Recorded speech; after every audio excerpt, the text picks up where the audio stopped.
Salut à toutes et à tous, et aux autres aussi, c'est Joël, bienvenue dans cette nouvelle vidéo de réaction aux chansons de l'Eurovision 2025.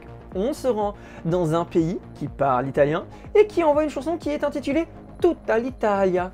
Il peut que s'agir de Saint-Marin, et oui, Saint-Marin, qui envoie cette fois-ci l'hymne de Sanremo. Voilà, après avoir déjà envoyé des artistes ayant participé à Sanremo, on envoie carrément l'hymne de Sanremo. Voici Gabry Ponte, le DJ mondialement et connu également en Italie, avec la chanson Tutta l'Italia.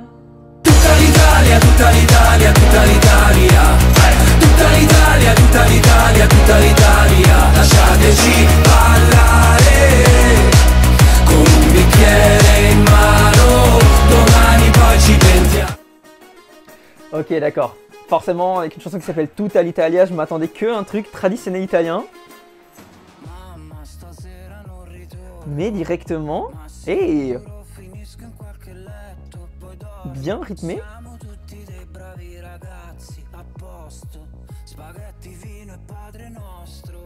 Ah ouais, carrément, le signe de croix, on y est. Une tradition italienne. Il parle de la Joconde de l'Italie. J'ai l'impression que c'est le pendant de l'Estonie.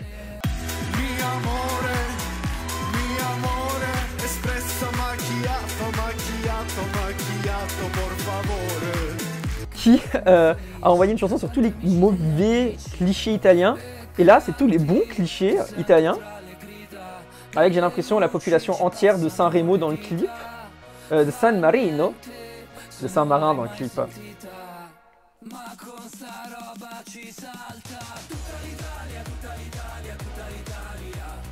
Tutta l'Italia, tutta l'Italia, tutta l'Italia.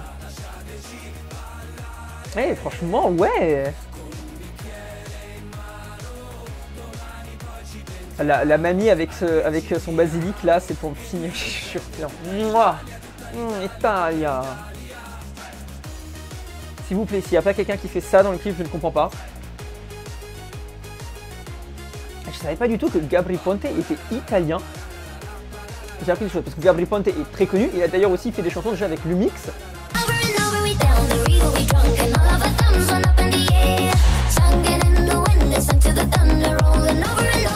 Qui a représenté l'Autriche en 2022. Et du coup j'ai un peu peur parce que des DJ à l'Eurovision, ça ne fonctionne jamais. Surtout que je ne pense pas que ça soit lui qui chante. Donc comment est-ce qu'ils vont faire sur scène? Il y aura d'autres chanteurs, mais ils ne sont pas crédités. J'espère qu'ils seront crédités alors.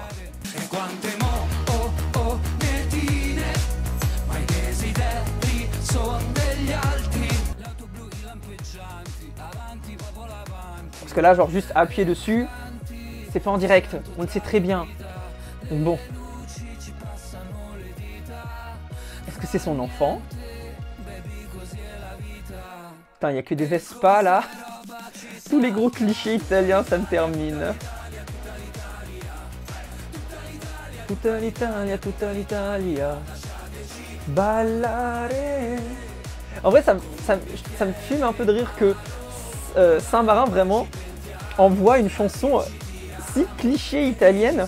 Enfin genre, c'est un hymne pour l'Italie que... En même temps, j'ai envie de te dire, Saint-Marin c'est au milieu d'Italie, donc ils n'ont pas trop le choix que d'être bons potes avec l'Italie. Mais à ce point, je savais que San Marino TV faisait partie de la Rai, mais que la Rai fasse une propagande aussi extrême, je m'y attendais pas. Non, franchement, un banger. Ça me donne grave envie de danser. San Marino, bellissima. Chanson vraiment incroyable. Franchement, moi, ça me donne envie de bouger, de danser. Une qualification pour la finale? J'ai envie d'y croire. Parce que je me dis, si l'Italie vote pour ça, je suis pas sûr que ce soit dans la demi-finale où il y a l'Italie. S'il y a l'Italie dans la demi-finale, ça m'étonnerait pas que ça passe. Ça risque d'être plus compliqué sans l'Italie. Parce qu'en soi, la chanson est grave bien. Mais du coup, j'ai peur de ce qu'il y aura comme mise en scène. Parce que du coup, il y aura forcément Gabry Ponte au milieu sur ses platines, là, il va bouger. À côté un chanteur, mais je pense que les chanteurs sont plus secondaires parce que sinon ils seraient crédités dans la chanson. Donc ils vont se remettre statiques, ou je sais pas comment ils vont les faire. Des danseurs autour. J'ai peur que ça fasse un peu ridicule niveau mise en scène. Ce qui est dommage parce que la chanson est vachement bien. Donc à voir Saint-Marin. Franchement, je surkiffe la chanson. Moi j'aimerais bien l'avoir en finale. Forza Italia, j'ai envie de dire, per San Marino. Donc, let's go!